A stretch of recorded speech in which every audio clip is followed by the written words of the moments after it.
Harry, give her diesel, Jess. All right, ladies and gentlemen, welcome to episode 12 of the Maritime Hockey Podcast. Jesse here, joined by Nick and Ben. Also, we'll have a special guest joining us later that Ben will introduce to us. And quick thing too, Billy's not here with us tonight. He's celebrating his mom's birthday tonight. So happy birthday to Mama Billa, though. Let's Yeah, go. let's Yeah, go. yeah. Yeah, And our hot topics for tonight are the semifinals series previews and the new acquisition of the Blue Jackets' new head coach, Brad Larson. yeah, Go yeah. ahead, Younger, because I don't really. This is a learning moment for me because I don't really know much about him. Like I don't know the name. I'll be honest with you guys. Like always, I don't know much about him. Yeah. From what I've heard, he was the assistant coach to John Tortorella when Tortsy was in Columbus for the last couple of years. It's going to be interesting. I think it's always good to hire a new head coach within. They kind of know the system. They know how the players react, what they like, what they don't. I think Brad Larson was. I think he was one of the reasons. I was reading an article that him and Line kind of butted heads a little bit. So that's going to be interesting to see if how Line takes the new head coaching role from Larson. I think Line is an interesting player to coach. But you got to get my hats go off to him, and I hope him all the best. I think Columbus is a interesting team. I think they're kind of figuring out if they need to go full rebuild or kind of build on what the players they got there, like Line and Domi and Zach Werenski. They got to figure out what's going on with Seth Jones there. And they I know they said Seth Jones doesn't plan on re-signing with them. them. Yeah, that's gonna be a big loss for the Blue Jackets. I think the Blue Jackets are still dealing with those demons when Panarin, Bob, and Duchesne left. I think losing those three was kind of the snowball effect for the Blue Jackets, and then losing Dubois too. Unfortunately, I think that didn't work out due to coaching reasons, and I don't really know Dubois that well, but it's really interesting to see the Dubois thing. He didn't really do that great in Winnipeg in the playoffs, especially. But I hope he ships shape and gets Columbus on a roll here for them. Yeah. What do you got, Jesse? Yeah, I think it's a good acquisition for the organization. I think for the players too. I think if Columbus wants to go far in years to come and go for a cup, I think that's a good start for them, and it'll be interesting to see how the players adjust to the new coaching style and all that. And for Lane too, I'm sure he's probably a bit happy about it because he doesn't have to get yelled at by Torts anymore. And yeah, I think with looking at that situation too, right? Like, sometimes you have kids and players on teams that always kind of butt heads with coaches and what they're practicing and what they're preaching. But yeah, I think it's either going to stay the same for Line there, and I think it's either going to stay the same or it's going to get worse. And then unfortunately, if it gets worse, either that coach will Larson will get maybe relieved of his duties, or Line might get shipped out again. He's kind of got a bit of a track record of hearing the cancer in the room type mentality. That's what the media was saying there when he was with Winnipeg. It's going to be interesting for sure. I think Columbus is maybe on the right track, but they could get very much off the smooth, soft surface and head in the ditch here if this doesn't work out for sure. Yeah, and I saw that he's now the 8th head coach in Blue Jackets franchise history. So yeah, I seen that too. That's that too, Jesse. I think that speaks a lot of volumes as well. I think Columbus is a really interesting team. They're an interesting market. when they're in the playoffs, I think a lot of people get on the bandwagon because they're kind of a likable team. But like I said, I think a lot of their issues right now stems back from when they lost those 3 stars of Bob and Duchesne and Panarin, for sure. Yeah. Yeah, it's a shit show in Columbus. It's always been a shit show. Oh yeah. I think that was like kind of the tip of the iceberg. I think there was a lot more other shit going down, right? You lost Duchesne, you lost Bob, and you lost Breadman, right? You lost Panarin. And once you lose those you start losing those guys, you can tell that there's just something up in an organization when your top 3 guys, maybe you couldn't afford them, but when your top 3 guys decide to, ship out because something's going on. They're not happy, obviously, right? Seth Jones isn't happy, and Line A is a ticking time bomb because he'll either come into this season after come into the next season here, and he'll be lights out under the new coaching, or he won't get his way. I think that Line A is a guy that if he doesn't get his way and he thinks that he should be a superstar, and like that guy, like the McDavid and the Crosby and the Ovi of each team that he's on, guess what, bud? Columbus isn't that type of team. They never have, right? So they've gone into some gone in some long playoff runs, and that was under Torts. But I do believe that if Line A doesn't get his way with this new guy, you're going to see a lot more people leave than just Seth Jones, because they're not going to want to play with Line A. I think he is a cancer in the room. Yeah, the guy can put the puck in the net when he wants, but hockey's a team game, and you got to be able to, feed the puck as much as you dish it, right? So, Columbus is just a fucking shit show. I don't know this guy from a hole in the ground. Never heard of his name, but hopefully good things come to them, because that organization, I personally think, has one of the best uniforms in the league. But I think they need a change, and yes, the coaching is that step. But if nothing starts to happen in the years to come, in 2 years, you're going to see that manager gone. Yeah, I can't remember his name. Kekalainen. Ben, speaking on what you were saying there, the last time Columbus kind of had a bona fide star was like Rick Nash. Yeah, like, you know what I mean? Yeah, where the fuck did he go? Yeah, like, you know what I mean? Like, I love him. He's won some gold medals for Team Canada and stuff like that. Love him in that sense. But his career, I don't even know where he's at right now. Ricky Nash, I think he's retired now. I think so. His last little kind of glimpse was with the Rangers there, and he was kind of the guy there.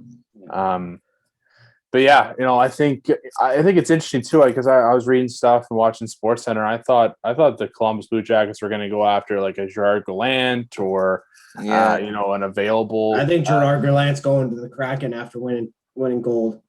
Yeah, I think either the Kraken or the Rangers. I heard the Rangers is a big option as well for him. I think he would do well in both environments. Yeah. But I think as as a fan, I'm excited for this new head coach for Columbus. But and I think if I like putting my management hat on, I think a team would rather hire within, and maybe it's kind of like seeing the how do I word it, putting in the hours. I think maybe Larson put in the hours, and now Kekalainen and upper management, is gonna be like, hey man, give it a shot, right? Like what's the worst what's the worst thing that's gonna happen is he gets let go. So it sucks, but I find NHL. God love Columbus, man. God love. NHL coaches are a bit of a recycle depot. They kind of go from team to team. You know what I mean? Like Dave Tippett that went from Arizona to now he's with Edmonton. He was out for a little bit before then. And even when you're not a head coach, a lot of coaches are buddies with all the other coaches around the league, and they're like, hey man, I need an assistant coach, and they're running the power play. You know what I mean? So, I hope it works out for them. Columbus, like Ben said, Columbus is a weird place. It's got a lot of stuff going on, and I hope they figure it out for their fans, because I think their fans need it for sure. Because I think, sweeping Tampa Bay 4 straight there a couple years ago, and then beating the Leafs there in the play-in round. And then now this, right? They got all their players leaving, right? You got Jonesy wanted out. You got Line A as a cancer, like Ben said, and I feel bad. I do feel bad for the Werenskis and the Elvis goalie there. He's pretty solid, and Yeah. hope it works out. That's all I gotta say. Hope it works out. Went on a rant there. Sorry, boys. What's next, Jess? What do you got up next, buddy? Series preview for Vegas and the Habs. Yeah. I wasn't on last episode, but I got Habs in 6, man. Yeah, Habs. I got Vegas in 5. Okay, Ben.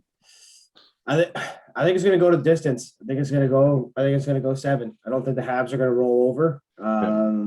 And at the end of the day, too, you're dealing with a big time juggernaut in the league with Vegas. And if Fleury is on his game, it's going to be a goaltender battle, boys. Like We're going to see a lot of overtimes here. You're going to see a lot of goals go in that Price and Fleury don't see. They're going to stop it if they can see it, unless it's an absolute snipe.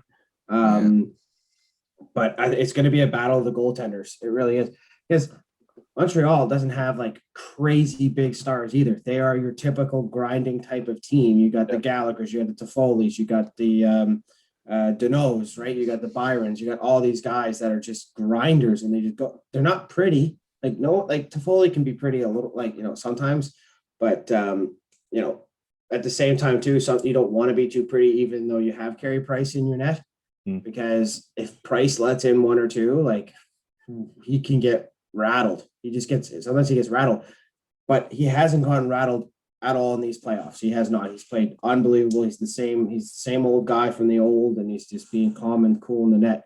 But I think it's going to go the distance, but I could be completely wrong, because these are two teams that have not played each other at all this year. So they have no idea. Vegas has no idea. We don't have any idea. So I'm just going to pick the ladder and go 7, because I want hockey to keep going here until into July.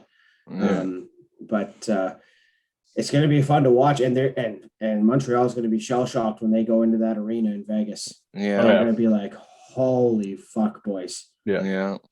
I think I agree with Ben. It's going to come down to Fleury and Price.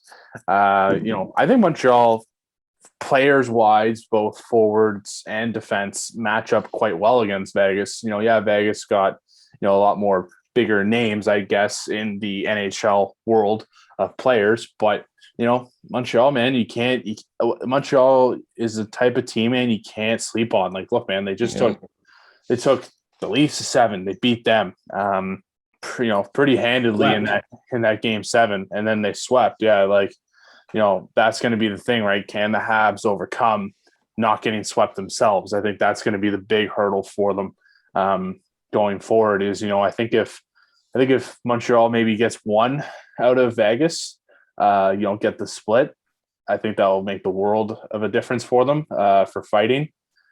But I don't know. I think like I said, I think I got Habs. I'm always you can't trip the Habs anymore, man. They're legit. They're here for a reason. And even if they do lose, they should not have their head down at all. No. They have overachieved immensely. And, Dom Ducharme and Alex Burrows and those, that whole team as a whole is just done an amazing job. And I know Wamby is probably going to chirp me for watching this, because what me wearing the jersey last episode that we were talking about the Habs. But you got to give him credit, man. You got to give him credit for sure. But Vegas is going to be a different beast than any of those Canadian teams that they played the last 2 rounds for sure. Yeah, I know Billy gave me his picks earlier for this one too. He's also taken Vegas in 5. I think I just said game 7. I'm picking Vegas in 7. Did I say that? I don't know. You said you said it's going to the distance, but you didn't say who it was going. I'm gonna go Vegas. They're too goddamn good. They really are. They really, really are. You even see what in the Vegas Colorado series, they just overtook it. Yeah, we're down 2-0 and they came back, baby, like that. I think too, if Vegas wins this series and goes to the final, I think they have a really good chance winning the cup. They do. Yeah. they're on, even when they made the cup final there against Washington in their first year, like they're pretty solid. I think they were kind of riding a wave like Montreal is right now, but Vegas has a, how do I word it, has more oomph now than they did in that year. I think, Petrangelo coming in and Mass Pacioretty. You go on and on. They got guys in that lineup that have been in the playoffs for a long time and have won a cup, like Petrangelo. And I think they're just a lot more stronger now than they were back in that Stanley Cup final against Washington. Experience helps, right? Yeah. So, yeah. What do you got, Jess? Same thing with like what you and Nick said. I think Vegas is just too strong of a team for the Habs. I don't really see how the Habs are going to get past Vegas, although I do think Price will steal one game for the Habs. Yeah, I don't think this is going to be a sweep because, like Nick said, Nick and I both said, and we all have kind of touched on it, like the Habs are not going to roll over and die. They are going to win a game. Yeah. And they can play really well at home, even with 2,500 fans. Like they are jacked up, ready to go. So I totally agree. Yeah. I think I'm not sure if they released yet, but I wouldn't be surprised if they up the capacity in Bell Center here in the next couple of weeks. Cause even here for us, for us here in Halifax, Wednesday, it's phase 2 for us. So hopefully. It's going to be exciting. We got Himmer coming in. Oh, here's our guest joining us here. Yeah. Hey, guys. How's it going? What's up, Himmy? What's up, Himmer? Let's go. Nice to see you, fellas. Yeah. So Ben can introduce our guest here. Yeah, ladies and gentlemen, we have Bret Himmelman, who is AKA known as a couple different nicknames. Himmer, Himmy, kind of goes all over the map. He loves all of them, I'm sure. But Younger actually played with Himmer. And I actually coached Himmer myself. We have a great video that we're going to show too, Himmer, of the championship in the Monctonian tournament against Lancaster. I dug that out of the old archives, and I don't know if I've ever seen that video, so that's it's gonna be good. It's gonna be good. I'm excited. I don't know if I've ever seen the video of that goal. Yep. So it's something else. I just are we doing it now? Okay, we're doing it right now. Let's get her done here. So, ladies and gentlemen, here we go. This is Bedford Blues Midget A. Moncton Hawks Challenge Cup final. Yep. Logan Whitford with the save. There's I can. Himmer comes off the bench here, comes flying in. Yeah, no, my awkward skating stance. That's quite prevalent there. Great high slot here, yeah. Right there, right in the blue paint. He's coming right there. Boom. Yeah, looks like just about every goal I've ever scored, really. Nothing pretty about that. All 7 of them in both 2014, 2015, and 2015, 2016 with CPA, eh? Yeah. I think I might have only scored one that might be like a highlight goal where it actually show on TSN. Most of them, they usually just kind of, it's cut out when they show just to score at the end. Oh yeah, 4-3 game, but yeah. No, but I haven't seen that goal in a long time either. I've never seen that video, so that's pretty cool. Yeah, it's a great way to start off, boys. Yeah, thanks for having me on. Appreciate it. Yeah, man. No problem. Man.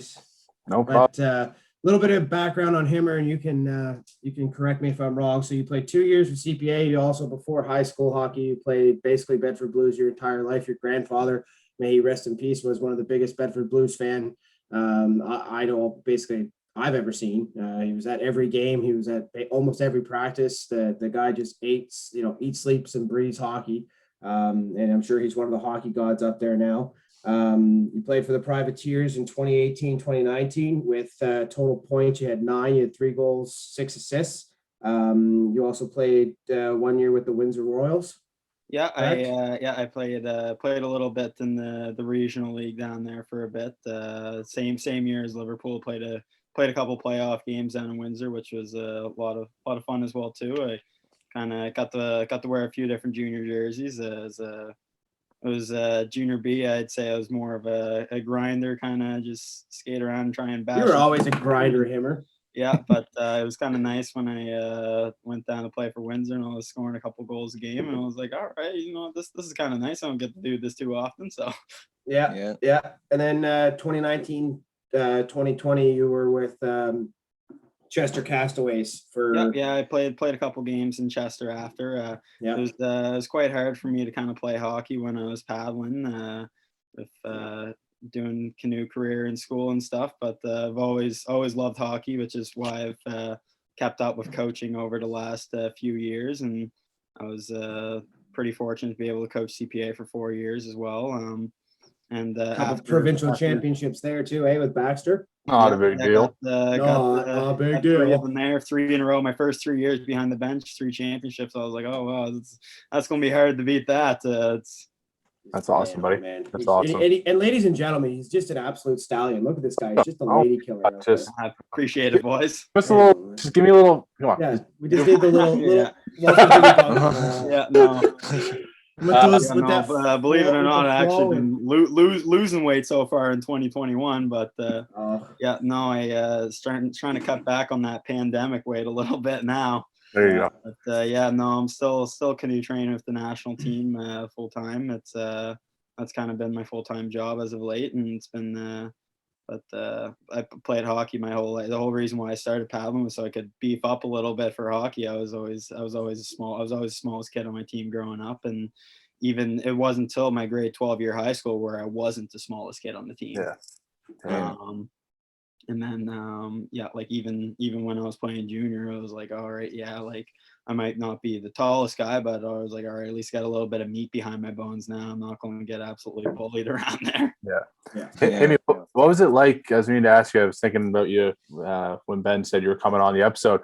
What made it the difference? Like with paddling, taking it back to hockey. Like, was it speed, just overall strength, and like what was it? Strength in the corners, like being able to get the puck. So like the big thing like with paddling is we did a lot of weight training, a lot of endurance. Like I found the biggest thing that paddling did for me in hockey was that like after a 40-second shift in hockey, like when I was younger, when I was scrawny as a skeleton it could be, I was just gassed after every shift. And then once I like started like training for paddling, like kind of becoming like a real athlete, like after 40 seconds I was like, all right, I still have energy to go for another 20 seconds. Like I just felt like it was like the quality of my shifts were able just to increase so much just from being in significantly better shape. And I from probably about every year in high school, from when I played with you and you coached me, Ben, to my last year high school, I put on 15 pounds every single year, and just made a big difference. Just like, when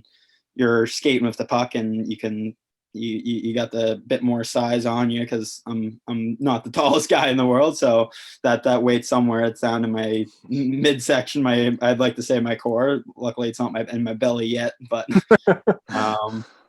yeah, it's coming. I know. The way I eat, when I stop paddling, I'll have to do something. I'll either need to exercise as much, or I'll have to stop having cake in the fridge all the time. But and those goddamn beers are just so good. I know. Goodness, the Nova Scotia craft beer scene is just it's out of this world right now. Like it's luckily I got my own little beer fridge right now, so it's I don't have to choose between food or beer in the fridge space. But it's we're pretty lucky here in Nova Scotia. I was out in BC all winter, and a lot of people say like, oh yeah, they got a really good craft beer scene, and yeah, they do, but it's still not as good as what we got here in Nova Scotia. We're pretty fortunate here, and nice weather. We got the patios back open again, and we'll have in-person dining and stuff. Phase 2, baby, Wednesday. Let's go. Yeah, exactly. Yeah.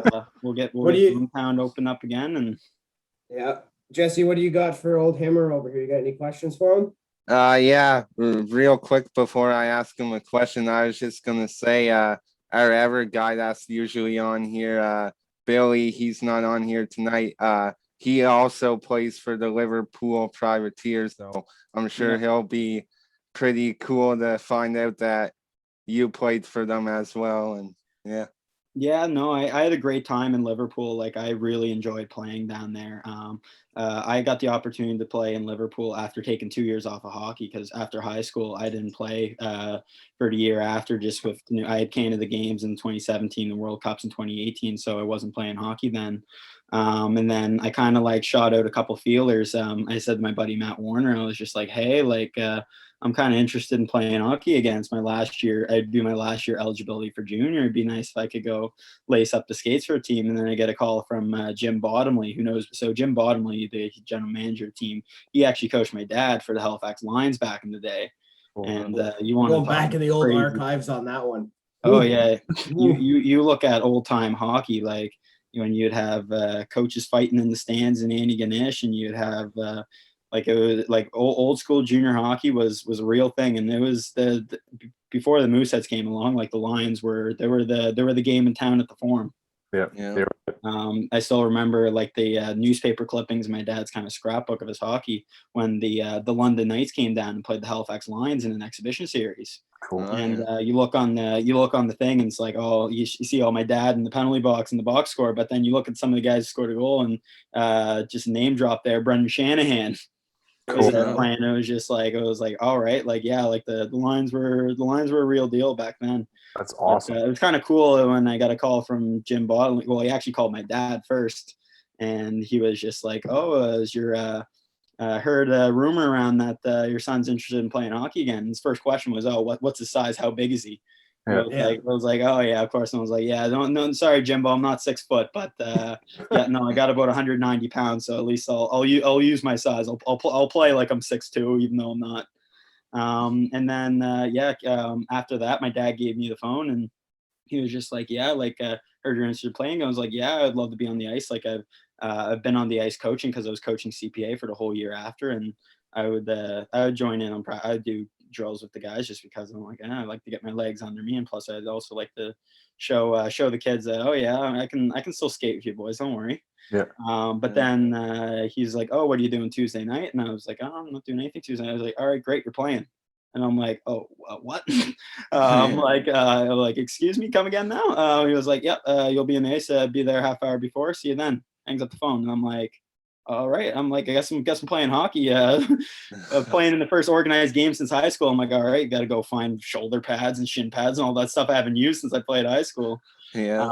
And then I get there and put me on a line with Logan McClellan, who is like, he's the leading scorer in privateer history, and then Connor Barnhill eventually passed him on a line with those two guys. And I'm like, all right, well, you know what, these two guys are going to make me look good. If as long as I can skate with these guys, hopefully I'll get a spot on this team here. And yeah, no, I remember after the first shift, and I was like, because I was still like a national level athlete, but then I get on the bench after the first shift, and just the lactic acid in my legs that I wasn't used to that for so long. I was just like, oh my God, this burns. I'm like, I'm supposed to be in the best shape of my life right now. Yeah. But I'm like, after 40 seconds of skating, I'm just winded. Yeah. And and then right after that game, like Jim Bottomley and the coach, Dave Martson, brought me into a room and be like, "Oh yeah, like we'd like to sign you." And I'm like, yeah, I was kind of non-committal at the point because I was also playing university lacrosse. And I was just, I want to see if this all works out. I had a lot of fun time skating, and then but I just kind of have to see it. And it was like, all right, like sign this letter of intent. And I'm like, all right, well, if I'm gonna play, I'll play for Liverpool. And then like a week later, when it's like had a practice, and a week later it was game time, and I had a lacrosse game that Friday night, and then there's the 3-game Cape Breton road trip. That was a lot of fun. That was one hell of a trip, and it was nice to get to meet the guys because I didn't really know them, but I stepped right into the room. I came in after not playing game one and stepped in game two, and it was like they welcomed me right away, and we were in the hotel, and I was like, all right, you know what, like these are all pretty cool guys. And when you go one night out in Sydney, Nova Scotia, it's you're guaranteed the bond there. But after that, it was actually Jim Bottomley who drove me up to the game. He was like, "Oh yeah, I'm staying back Friday anyway. I'll just drive you up Saturday morning for the game," because I told him I couldn't make the trip because I had a big lacrosse game versus Dow. Yeah. And then afterwards, I just stuck around with the team, and it was really, really nice to be a part of. I always wanted to play junior hockey. Like my uncle, Mark Laprice, he was coach of Sackville Junior B. Like he was coaching that for 20 years. It was a little weird playing on the opposite side of that. But the people down in Liverpool, the volunteers were just great. It was wonderful. Like they've made it a very welcoming experience. Like I think it's definitely the best place to play in like junior beer hockey around here. They get around 500 fans a game. They feed you after the game. Volunteers are great. Bruce and Melanie English just do a great job of just making sure everything's looking after, like making sure you feel part of the family, and they treat you with a lot of respect down there. That's awesome, buddy. Yeah. Yeah, I mean, kind of changing the tide a little bit. When are you going to the Olympics, bud? What's going on there? Yeah, so I just finished up Olympic team trials in April. I just missed out on the team. I finished sixth at the trials. I was in the C1A final. I was sixth in my individual event. I was fourth in the crew boat. So I was away in BC, almost in an NHL style bubble for close to it would have been 4 months almost total. November, January, February, March. And they had us pretty locked down there. We stayed at a prep school. I was sleeping in a grade 4 size bed. It's basically a prep school that had no international students that had room for us, and we were right on a lake in BC. And funny story from there was that we actually had the lake freeze over on us, because you guys probably know from when I played and you coached me, is that I went away to Florida for a few weeks, and that's normally where I go for training camp. And we had to stay in the country this year in BC, and then it was like, holy fuck, the lake froze on us. It's weird like BC because this is supposed to be a summer sport, and like normally the lakes don't freeze in BC, but and then we got like 50 centimeters of snow over like 3 days. And what was the craziest part was I went golfing the weekend before. Wow. I'm to kind of answer that question. My goal will be to go for 2024 Paris Olympics. Like hopefully the world will be normal then, and we'll have like hopefully Paris will be a big one. I know like everything's still very, very restricted for 2021. Yeah. But coming up, it's I'm going to be still working hard. The World Championships are actually going to be in Dartmouth in 2022. Yes. Nice. So my goal is to be racing in the Canada flag jersey for that, and then I'm going to keep pushing until 2024. Wow, that's awesome, man. That's cool. Yeah. You heard it here first on the Maritime Hockey Podcast. We are going to have a fucking Olympian on our podcast, boys. Let's go. Yeah, I will Not a big deal. Do my best to get there. And I've listened to a couple of you guys' episodes. You guys are doing a great job here. And we don't know what the fuck we're doing. We're just having fun. Well, the thing is that's what people really want to hear at the end of the day. Like you get a couple guys shooting the shit on Zoom, and you guys will probably have some in-person hearing, but everybody kind of starts somewhere. Like I seen Himmy. You were also on the High Button Sports podcast. What was that like? Yeah, that was so it was actually funny. So I was on that podcast actually 3 years ago in 2018. And they were starting off just kind of like you guys are. Like Justin interviewed me in his mom's basement, and like had like just like a couple like standard set of microphones, and that was like kind of like my first kind of big media appearance. That was the weekend after I came back from Europe. I spent the whole month away, May away. I was over in Hungary and Germany. Cool. And he interviewed me after that, but then he had me on 3 years later, and had like the nice big studio and like the table and like the big TV and the flags and the merchandise and everything. And it was really, really cool to kind of see how like a local startup podcast like grow into something that's really, really big. Like they've had some pretty big name guests on the podcast. Like they had Nathan McKinnon on. I was like, wow, just to think like that was like kind of like a small time guest on there early on, and then they've had some big names. And the fact I was able to get back on the show again a little bit later, it made me feel like really, really good about myself. And it was really good to see like a local company just grow and become big the way it did. And I think it all comes down to Justin. Like he's done a really good job. He's a worker. He's always trying to like get new guests. He's always trying to make things better. Like he's about as hard as worker as it gets. Yeah, his podcasts are awesome. I love listening to him, and their merch is unreal too. I love their hats and their quarter zips that they have on their website. It's pretty unreal. I got one of the hats last time I was there. It was they're pretty awesome. The good snapbacks are good to keep the flow contained at least. Yeah, your flow's going pretty good there, Himmy. Yeah, it's the humidity. I actually just moved into a new place in Halifax, and we don't have kind of a full AC unit, but the humidity just makes everything just curl like this. Yeah. Probably last time you guys saw me, I probably had my hair down here at least, but I think I cut my hair once between like grade 10 and like beginning of grade 10 to the end of grade 11. Yeah. Awesome. Are you getting those mud flaps going, baby? Yeah, exactly. Maybe you planning on going on the bench with CPA again this coming season? What's going? Yep. That's the plan upcoming. Like, it's I've been I've been very fortunate. CPA has been very good with me.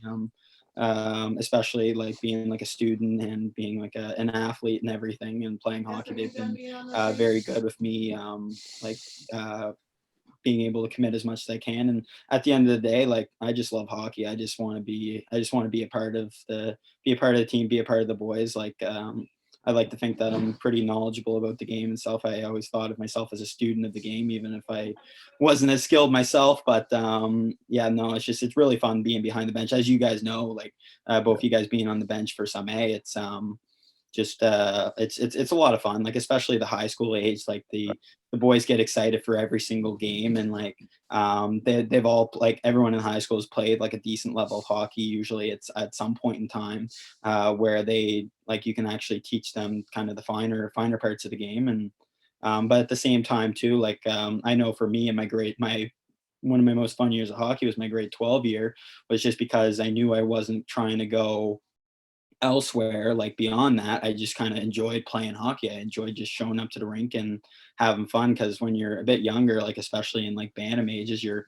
always trying to work on trying to get to that next level, and that can be a lot of pressure and a lot of stress on some people. Like you're trying to make major midget, like you're trying to you're trying to make junior, etc. And it's it can definitely be like a big grind. It was just kind of nice to just kind of enjoy playing hockey, because at the end of the day, hockey is a whole lot of fun. Oh yeah. Just sometimes you just need to be in the right environment to kind of do it. Yeah. It must have been, it was kind of sunk in that, you were, in your grade 12 year, you got the jackets, you got the girls, you're having fun, right? So exactly. Like you're there in grade 12. Like I knew where I was at when I was a grade 12 player. Like I knew that I wasn't going to play junior hockey afterwards at that point. Well, I ended up did in the end, but I had a few like contacts from a few junior teams, but I just kind of knew that I was like, all right, like this is probably it for me for hockey. Like this is kind of the end of the road, and I was happy with that. I was content with that. Like there's some people that have a hard time letting it go. You know what, I'll admit, like that first year when I wasn't playing, when I wasn't lacing the skates up in September, I'm like, oh shit, maybe should I play junior hockey? Like should I have just like given it a try? But then like, which is why 2 years later I ended up coming back in. I'm just like, all right, like get me some skates. I need to go hit some people and some boards and drop the mitts once or twice and have some fun. Press Y, baby, press Y. Yeah, exactly. Himmy always had the Brendan Gallagher mentality. He was, man, it was fun playing. Yeah, no, well, that's what you called me, Ben, when you coached me. That's and I was like, and I'm a Bruins fan all the way. I got 3 Bruins jerseys just on my wall alone. But I was like, all right, you know what, I can respect Gallagher's game enough that I won't root against the Canadiens. Doing okay? You can't right now. Yeah, you doing okay? Yeah, no, well, yeah, it's at this point in time you want to see a Canadian team in the Cup final. It's been so long. Yeah, like these playoffs have been pretty exciting. I know my Bruins got out by the Islanders, a pesky, annoying team. New York Saints, I think, is what they embraced the name at. But like that division between like Pittsburgh, Washington, even the Rangers were a solid team, but you knew that one of those 2 teams were not going to make it as far as they'd like. And it's like you look at Vegas, Colorado, those are arguably the top 1 and 2 teams in the league, and one of them's not making it to the Final Four. I see you got the Vegas hat there, so you must be a happy guy. Yes, he's a Detroit fan, but he's just prepping the boys to make himself. Oh well, I'm sorry to hear that. It's been a rough few years for you then. Yeah, but who do you got, Himmy? Who do you got winning the series? What are you thinking? I'm saying Vegas in 6, and I think Vegas got too much. I think they got too much going for them to lose a series like that. But I also think Carey Price is not going to make it easy on them. No. Yeah. We said right before you hopped on, Himmer, that's going to be a battle of the goaltenders. Fleury and Price. Fleury and Price, like two aging goaltenders who are trying to turn back time there. Like Carey Price is playing at a unworldly level right now. Like, and even though like Fleury, people said he was done in 17 during the Penguins first Stanley Cup run, but no, he's still a top goalie. Like he was a first overall pick for a reason. He was a starting goalie in Pittsburgh for the longest time. Like Unreal. got 3 cups. So yeah. Exactly. And I think Vegas is going to take the cup this year. That's I think Vegas and Tampa it's going to be. I would like, even though Tampa is a wagon this year, I'd like to think that the hockey gods are not going to have Tampa win this year. Hey, the Islanders won mill over the salary cap. Like Nikita Kucherov literally pressed sim season just to join playoffs. Yeah. No, I'd like to see a Vegas Tampa Bay final as well. Well, that's just gonna be some good hockey. Like, you're gonna have just like you have 2 teams that are 4 lines deep, got 7D and stud goaltenders. Like it's like Vegas versus Tampa. That might be something like just the best purely skilled hockey that we might ever see in a series. Hey boys, and Tampa really wants to go back to back too. Yeah, and I mean, I like you can definitely see Tampa doing it. Like you look at the way the roster's built, like. You looked in their offseason last year and you're like, how the hell are they going to re-sign all these guys and everything? But then you had like Sergachev and Sorelli sign like shorter term deals, and then Kucherov said he was getting his surgery. And he was like, oh, well, there's $9.5 million on your salary that you get to spend on the books. And it's like, all right, well, you look at playoff time and Kucherov scores 2 goals in that first game. It's like, all right, Tampa's going to be difficult to deal with. Yeah. Unfortunately, they lost this for their money though. They lost this afternoon, 2-1. Yeah. That game happened this afternoon. I forgot Tampa played all the games at like noon. Yeah, 4 o'clock. So the Islanders won that. Yeah, 2-1. Yeah. Varlamov stood on his head. Yeah. Pardon my language, but screw the Islanders. But to be honest though, boys, like it'd be cool to see Tampa and Vegas, but if the Islanders were to make it, that'd be pretty sick too. You got to give it to guys on that team. You got to give it to their management staff who really built that team, especially since they lost Anders Lee, their captain. Yeah, I'd say I'd go back to that. Yeah, I mean, Tampa went the whole playoffs without Stamkos last year, and like the Islanders, like I mean, the team that's got a line of Cal Clutter, Buckley O'Komarov, and Matt Martin on their lineup, like you're going to put some serious damage on the team. Like I think every single one of those players have either been at least top 5. I'm sure Clutterbuck and Komarov led the league in hits at some point in time before Minnesota and Toronto respectively. But I think that was pretty crazy last year when Stamkos came back for that game and then scored. Scored the 1 goal. Yeah, I mean, like I appreciate Stamkos a lot because he's a guy who's been through some heavy injuries. Like he scored on the Olympics because of that like freak accident. Or I think they like ran into the net, was it, or the boards? Yeah. That was like 7 years ago now. That's kind of hard to believe. Yeah. But like he's had such a rough career. But like you look back in the last like 15 years of hockey, and it was like, all right, who's been the elite scorers? And there's only like Ovechkin, obviously, like the guy puts up 40, 50 every single year. But then like Stamkos had that 1 year at 60. Like I think Matthews is kind of starting to do kind of like what Stamkos, like being like just like a pure like sniper where like he gets the puck in a spot, he's scoring. Yeah. Same with McDavid and Draisaitl, of course, because it's the Leafs. Won't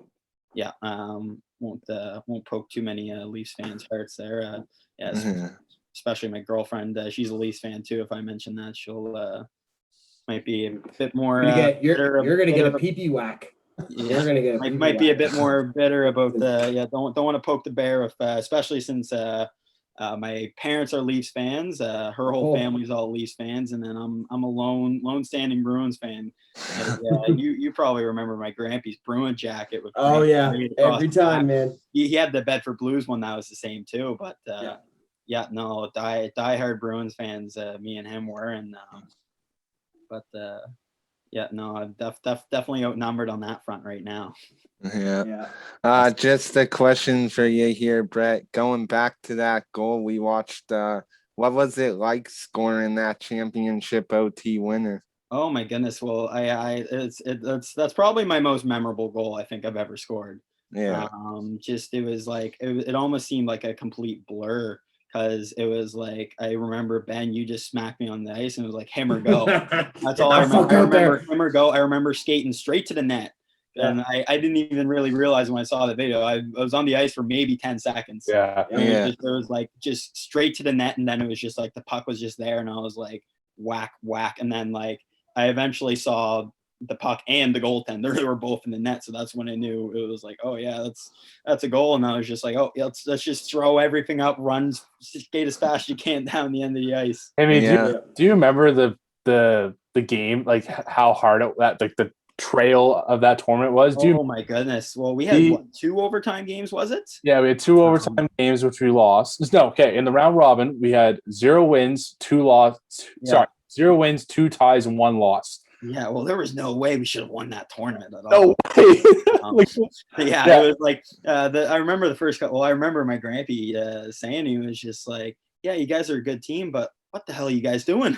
it was just like I don't know, just couple, just trying to like hockey talk. Just like, oh yeah, a couple bad bounces going the other way, like just trying to kind of be like. You don't want to say like, oh yeah, we're not playing great, but it's just like, oh yeah, like puck luck, all that stuff. And then like just those last 3 games, it was just like kind of like the edge of elimination, and we were just like, it was just like, just hold on. And then finally got the Lancaster again. Like, they were a good hockey team. Oh yeah, we should not have beaten them. They were big too. Like I swear to God, every single guy on their team was your size, Nick. Yeah. Well, I got hurt game. Remember, I got bundied and I fucked up my arm. Remember? Oh yeah, you got buckled there, didn't you? Yeah, Dave Nunn like put like antifreeze or something on my arm in the dressing room. All right, Dave. respect Dave Nunn, man. What a beauty. Yeah. Shout out Dave Nunn. Dave Nunn. And then I came out. Freeze spray. That's a lifesaver. I got that. I came back and we were down 1-0, and I bundied a guy behind the net, and then the puck went up to Thomas Downs because we had him as an AP for the tournament because Brandon was away, and he shot it and I tipped it in and we tied it up 1-1, which caused us to go to overtime, and then we fucking won the tournament. Won the whole thing. So Nick, were you on Bret's team or the Ever team there? No, I was on Bret's team. I was in my second year midget that year. And thank goodness you were on my team, because my goodness, I would not want to play against a guy your size. Yeah. Holy crap, if I ran into you, I would be flattened right out there. We had a good little team, man. That like looking at that video, like I was watching it. Like that was a fun group of guys that we have, and it's actually funny. I still have that sweater. Is still the nicest sweater. Me too. Well, yeah, I think my girlfriend has stole that sweater now. They all do. With the patches on the arm. Yeah. It's that was one of the coolest designs. You look at the sweater and it's just like, oh yeah, like tournament champions, like yeah, we had a good year. That provincial silver medal. I still think I'm still salty about that. Yeah, growing up as a Bedford kid, like almost every single Bedford kid has won provincials at some point in time in their life. And it was actually funny. The only time I ever went to provincials as a player was that year in midget. Really? Only time I ever went. And I remember the year before on my Band AA team that year, every single guy on the team had won provincials before at some point in time in their life, besides like 3 other players. And I was the only guy on the team who had never even gone to the tournament. Yeah. So like, yeah, when we made it that year in midget, I was like, all right, like finally it's a big deal. Like, and that Truro team was a pretty good team too. They had a few guys that went on to play Dartmouth Major Midget afterwards. Yeah. I think might have got drafted to the Q. They were fucking unreal, man. That team. Yeah, they were a strong team, but yeah, no, that 2-1 final game, I ended up scoring that 1 goal there, and yeah, you did. That was like, I was like, all right, that was like 1-1. I was like, all right, let's go, and it was just a grind. But I remember because it was me, my grandpa, and Reed Kyle. We were the only ones that stayed at the hotel in Truro.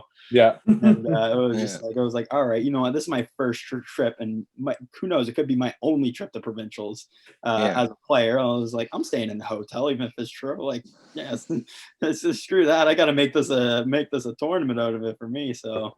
Yeah. Awesome, man. Awesome stuff, Himmy. Yeah, man. Awesome. Yeah. You got something else there, Jess? I think we're good now. I don't really have anything else to talk about. Yeah, Himmy. Yeah, no.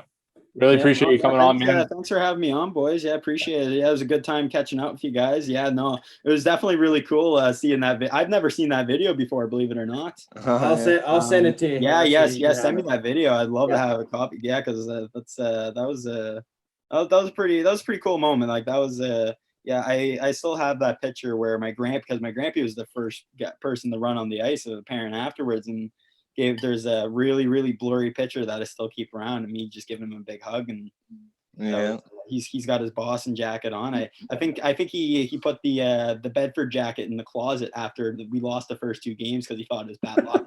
Wearing the Bruins one afterwards.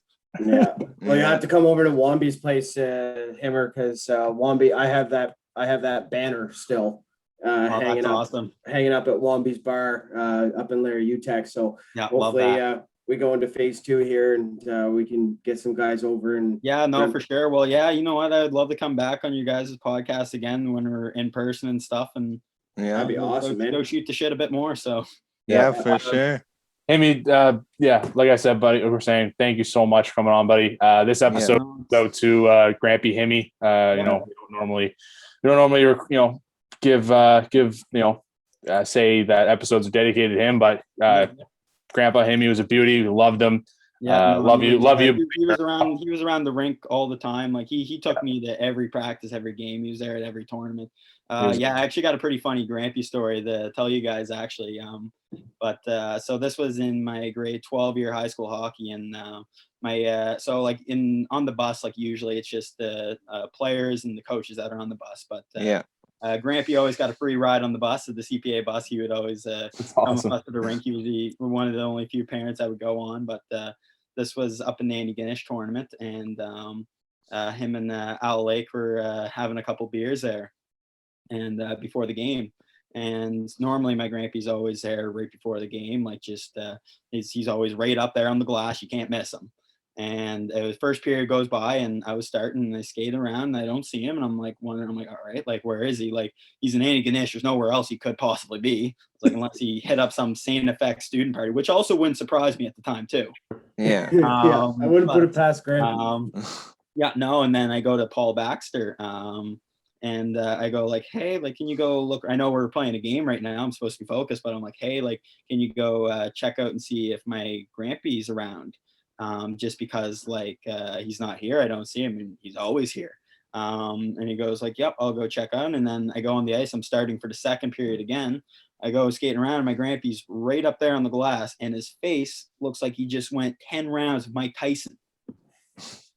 And it's just like he's got like the swollen eye, he's got like cuts on his face and everything. And I go right up to the glass, and this is right before we're like puck drop, and I'm like, what the hell's going on? I'm like, what happened to your face? I'm there pointing, and he just doesn't say anything, just gives me a thumbs up, and I'm like, oh well, I gotta go take a face off now. Like, I gotta go play a game. It looks like you just got the shit kicked out of you. And then after that, I go like, Grampy, what happened? He's like, oh yeah, just had a fella. He the high step on Al Lake's truck. He fell down on the step and fell on his face, and says pothole Antigonish parking lot. And I'm just there like, I'm like, Grampy, did you get in a fight? Did you beat up someone in the Antigonish? Like what happened? And he was like, yeah, no, just a fall. And the funny thing is, we didn't tell my dad, because we know that he would lose he would lose his marbles a little bit if we found out that Grampy fell in Antigonish, and both of us get off the bus in Antigonish, and my Grampy's got the face. And my dad goes like, first thing he says before we even get off,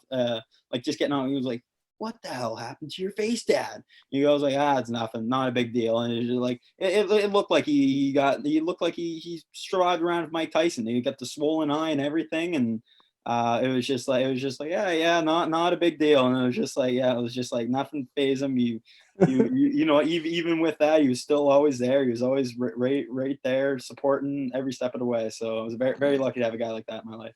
What happens on the road stays on the road, Hammy. Awesome, Hammy. Love you, bud.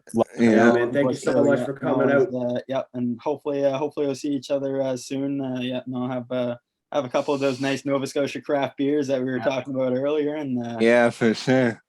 Yeah. Awesome. All right. Thanks for joining us, Brett. Wrap it up there, Jess. See you, Hammer. Yeah. All right, guys. Thanks for tuning in. Be sure to follow our Instagram page. The link will be down below. And stay tuned for next episode, because next episode we have a big announcement coming. I'm not going to say what that is. We'll say it in next episode. So yeah, stay tuned for that, boys. Awesome, guys. Alrighty. Thanks, guys. Yeah, Let's go. see you, boys. Phase 2, baby. Phase 2.